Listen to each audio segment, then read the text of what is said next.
Canadians duped. Carney's Energy Minister exposed Peddling Brookfield agenda. Canadians are watching with unease as Prime Minister Mark Carney's government attempts to sell its energy vision as both environmentally sound and economically necessary.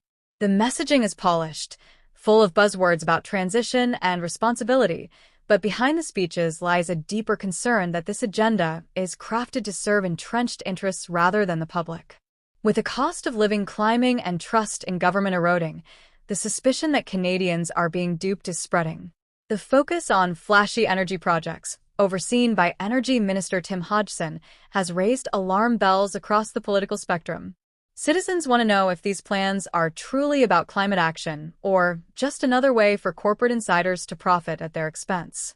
At the center of the debate is the government's embrace of carbon capture and storage projects. Hodgson has become one of the most vocal promoters of this technology, presenting it as a cornerstone of Canada's strategy to cut emissions. Yet this enthusiasm mirrors the talking points of oil executives who view carbon capture not as a way to reduce dependency on fossil fuels, but as a tool to extend it indefinitely. Environmental organizations have warned that presenting carbon capture as a silver bullet risks distracting from investments in renewables.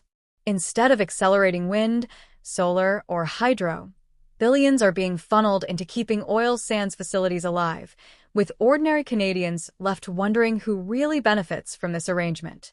The financial stakes are staggering. The Pathways Alliance, a coalition of major oil companies, has floated plans for a massive $16 billion carbon capture system in Alberta. Hodgson insists this investment is essential to protect jobs and maintain Canada's place in global energy markets. But critics argue the real beneficiaries are the corporations themselves, who will continue to profit while taxpayers are left carrying much of the risk. There is no guarantee that carbon storage will deliver on its promises, especially given international examples where similar projects underperformed. Canadians are asking why scarce public dollars are being poured into a gamble, especially when daily necessities like food, housing, and healthcare are becoming harder to afford. Liquefied natural gas, or LNG, forms the second pillar of the government's strategy. Carney's administration has marketed Canadian LNG as the cleanest in the world, emphasizing lower emissions per unit compared to competitors. Hodgson has gone further, suggesting it is Canada's duty to supply allies in Europe and Asia, particularly Germany, with this transition fuel. But research paints a murkier picture.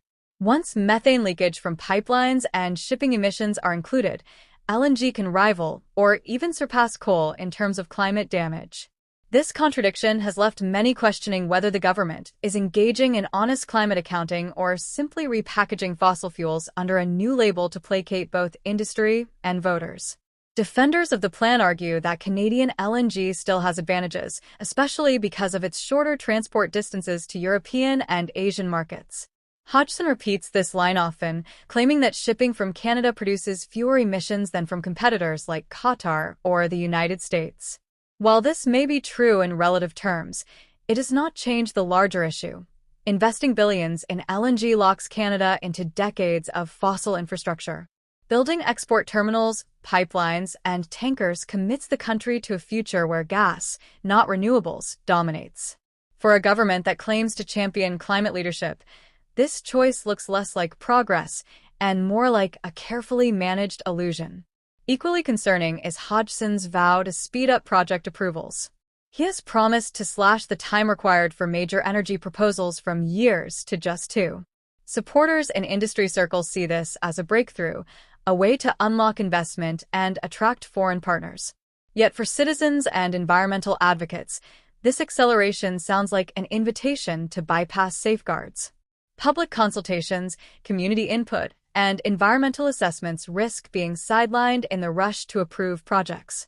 Canadians have seen what happens when oversight is sacrificed for speed, from contaminated water systems to environmental disasters, and many are unwilling to accept reassurances that this time will be different. Amid these controversies, the government has highlighted its push for critical mineral partnerships.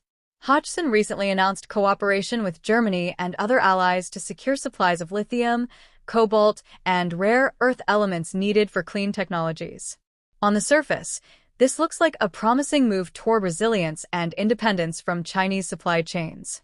But Canadians cannot help but notice that while Ottawa talks about a greener future abroad, at home it is still prioritizing oil, gas, and carbon capture. To some, the critical minerals file feels like a public relations shield, a way to claim climate credibility while continuing to pour money and political capital into fossil fuels. This fuels growing frustration, especially as households struggle with affordability. Inflation, housing shortages, and stagnant wages make daily life harder, while Ottawa finds billions for corporate energy projects. A single mother paying rent or a senior managing heating costs sees little relief in announcements about LNG terminals. The mismatch between what people need and what the government funds deepens the sense of disconnect and fuels resentment. The contrast extends to basic services. Schools face shortages. Municipalities cut back on waste programs, and health systems strain. Yet subsidies for corporate energy ventures appear instantly. People are told to recycle and pay carbon taxes, but learn that much recycling still ends up in landfills. Polluters caught breaking rules often escape with minimal fines. This breeds cynicism. Climate policy looks like optics for citizens while industry enjoys leniency and rewards. Concerns about safety add another layer.